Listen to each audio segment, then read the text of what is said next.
अगर पूरी दुनिया मुझे ये कहती है कि मेरी तो किस्मत ही खराब है, मेरी हाथ की लकीरों में ही कमी है, तो क्यों मैं अपनी हाथ की लकीरों को नहीं बदल सकता? वो दिन दूर नहीं है जब आपके पास सब कुछ होगा, लेकिन फिर भी अपना कुछ भी खोने का डर नहीं होगा।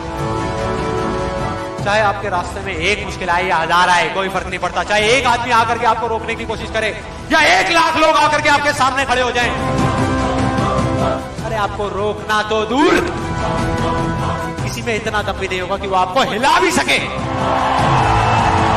You will be unstoppable!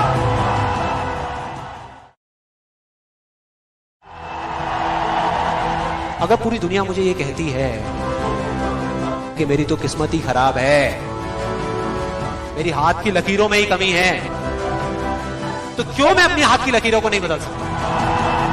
वो दिन दूर नहीं है जब आपके पास सब कुछ होगा,